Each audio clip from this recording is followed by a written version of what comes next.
చిమిరాల గ్రామం. మరి నేను 2001వ సంవత్సరంలో నేను లవ్ మ్యారేజ్ చేసుకుని ఇక్కడి నుంచి వెళ్ళిపోవడం జరిగింది. అంటే కులాంతర వివాహం చేసుకున్నానని చెప్పేసి ఎవరు కూడా నన్ను మరి రానివ్వకుండా నేను గుంటూరు వెళ్ళిపోయాను. ఎవరు రానివ్వకుండా మాట్లాడుకుని ఉండటం వల్ల నేను గుంటూరు వెళ్ళిపోయాను.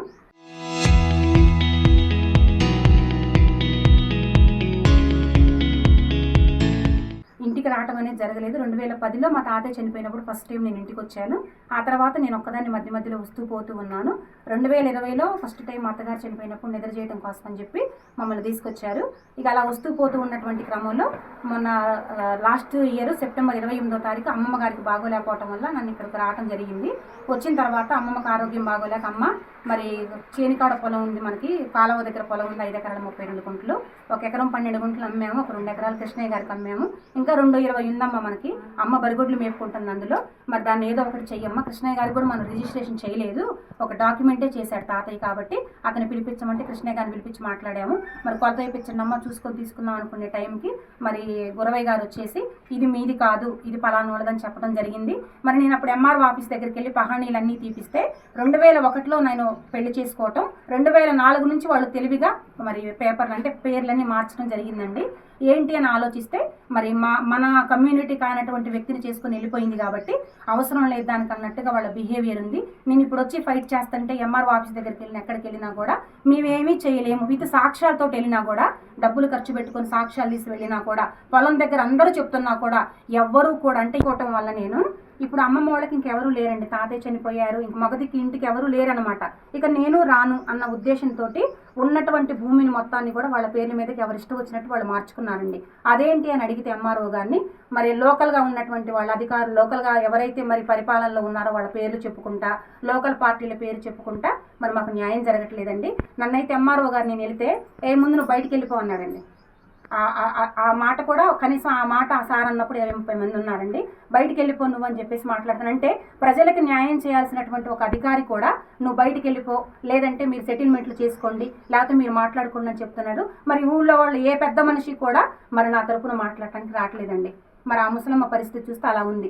ఆధారాలన్నీ తీసుకొని వెళ్ళిపోతే ఎంఆర్ఓ గారు చెప్తున్నారు కోర్టుకి వేసుకోండి అంటున్నారు. కోర్టుకి వేసుకొని కోర్టు దాకా వెళ్ళిపోయి తిరిగేటువంటి పరిస్థితి ఇప్పుడు ఆ ముసలమ్మకు లేదండి.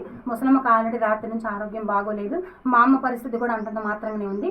కేవలము నేను అవతలకి వెళ్ళిపోవటము, ఈ ఇంట్లో మగదిక్కు లేకపోవటం వల్ల ఇదంతా కూడా జరిగిందండి. దయచేసి మరి నేను ఏ కలెక్టర్ ఆఫీస్కి కూడా వెళ్ళానండి, అక్కడ కూడా నాకు న్యాయం జరగలేదు. ఎక్కడికి వెళ్ళినా కూడా నాకు న్యాయం జరగట్లేదు. కాబట్టి దయచేసి మరి మీడియా ద్వారానన్నా సరే ఈ విషయాన్ని మరి అనేక మందికి మరి తెలియచేసి మరి కుటుంబానికి మరి అభివృద్ధులకి న్యాయం చేయలాగున మరి సహాయం చేయవలసిందిగా మిమ్మల్ని అందరినీ కూడా అభ్యర్థిస్తున్నానండి. మీకు కావాలంటే మీ ఫీల్డ్ మీద కూడా వచ్చి చూడొచ్చండి. మేము అమ్మినటువంటి పొలంలో 2 ఎకరాలు కృష్ణయ్య గారు ఉన్నాడు, ఆయన దగ్గర డాక్యుమెంట్లు ఉన్నాయి. పక్కన మా అమ్మ బరిగొడ్లు మేపుకుంటుంది, అక్కడ మీకు సాక్ష్యాలు కూడా మీకు ఉంటాయండి. అన్నీ కూడా కావాలంటే ఒకసారి చూడండి అండి. ఏంటి అని అంటే అధికార పార్టీలు ఇదే చెప్తున్నారండి. దయచేసి మాకు న్యాయం జరగట్లేదు. ఎవరి వల్ల, ఎంఆర్ఓల వల్ల, మరి ఆర్డీఓల వల్ల, కలెక్టర్ గారి దగ్గరకు పోయినా కూడా మాకు న్యాయం జరగట్లేదండి. దయచేసి మాకు న్యాయం జరిగించాల్సిందిగా కోరుతున్నాను. Thank you. నమస్తే అండి, నా పేరు రాజేశ్వరి, మాది చిమిరాల గ్రామం.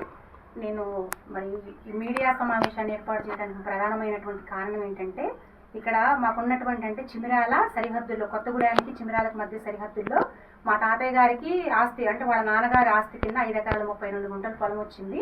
దాంట్లో 1 ఎకరం 12 గుంటలు వేరే వాళ్ళకి అమ్మాము. తాతయ్య గారు అమ్మారు అప్పట్లోనే, ఒక 40-50 సంవత్సరాల క్రితం. తర్వాత ఉన్నటువంటి ఆ 2 ఎకరాలని క్వారీ వాళ్ళకి అమ్మాం.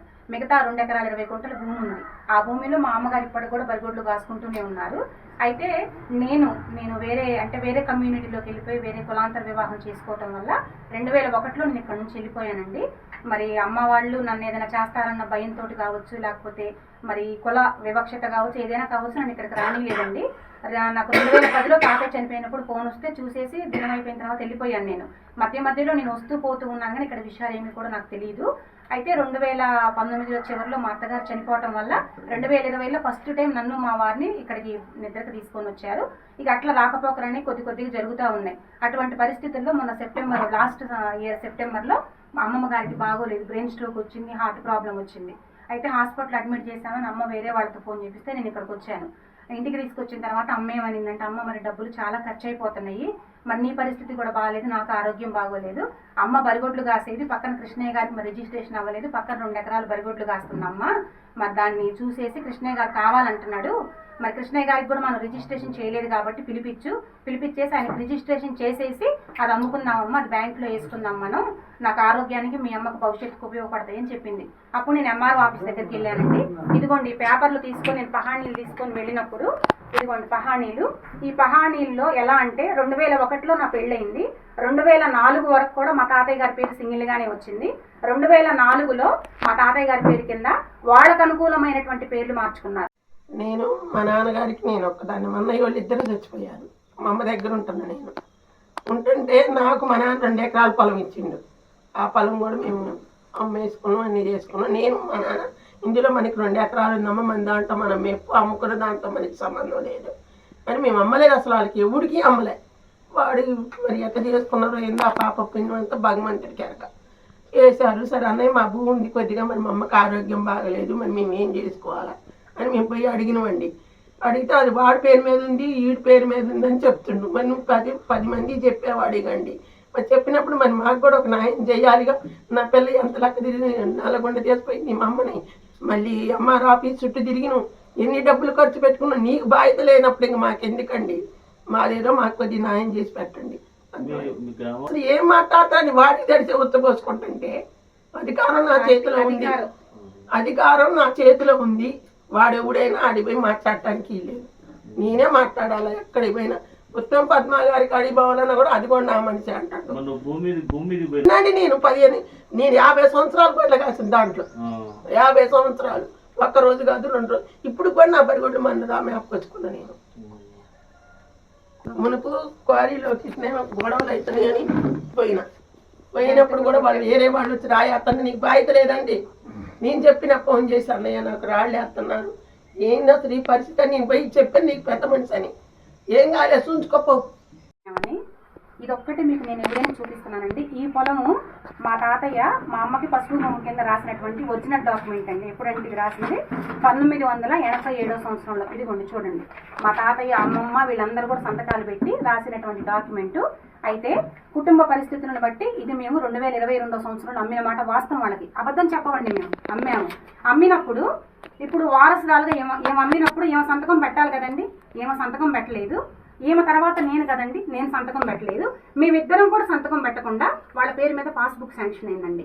ఆ శాంక్షన్ అయినటువంటి పాస్బుక్ని లోన్ పెట్టేసేసి బ్యాంకులో లోన్ తెచ్చుకున్నారండి. ఇది ఎట్లా సాధ్యం అవుతుంది అంటే, పేర్లు ఒకటే అయితే రెవెన్యూ డిపార్ట్మెంట్ వాళ్ళు ముందు వెనక ఆలోచించరంటే వాడు చెప్పేటువంటి సమాధానం ఏంటంటే అధికారం వాళ్ళది, మేమేమీ చెయ్యాలి. ఈ ప్రూఫ్స్ తో సహా వెళ్తే మాలాంటి వాళ్ళని కోర్టుకి వెళ్ళమంటున్నారు. ఏమని తీసుకుని కోర్టుకి వెళ్ళగలనా నేను? ఈ వయసు ఎంత కోర్టుకి వెళ్ళడానికి? నేను కోర్టుకి వెళ్ళి వచ్చిందాక ఏం బ్రతికుంటుందా అంటే అనుభవించొద్దా ఇంకా తన జీవితంలో?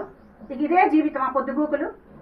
అదేమంటే మా వల్ల కాదు. మీకు ఏదైనా డౌట్ ఉంటే ఎంఆర్ఓ గారు సింపుల్గా అండి మొన్న కొంచెం గట్టిగా మాట్లాడేసి మన అన్నయ్య గారిని వీరబాబు అన్నయ్య గారిని తీసుకొని వెళ్తే వాడు మాట్లాడిన మాట సింపుల్గా కోర్టుకి వేసుకోండి. కోర్టుకి వేసుకుంటే ఎన్ని సంవత్సరాలకు తేలాలి కోర్టుకి వెళ్తే? అప్పటి వరకు ఏం బ్రతికుంటుందా?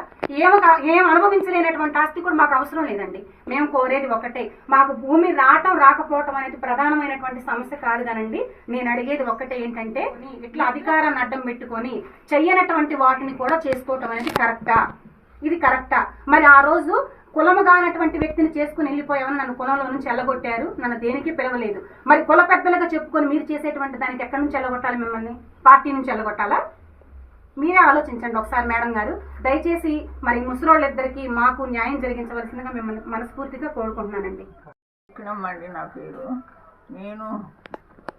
నాకు బాగలేక నేను ఎన్నో తిప్పలు పడ్డాక నాకు మనవరాలు రమ్మని ఏదన్నా చేసుకుందామమ్మా, ఎందుకు నేనుండగానే అని ఇదని చెప్తే తీసుకొచ్చి ఇటు చేసి వైఫ్కి మీకు లేదన్నారు, మీకు లేదు అన్నారండి. Local to global news at your finger tips. మీ చేతిలో ఒక ఆయుధం. Download raw TV app. Media legend Ravi Prakash is back.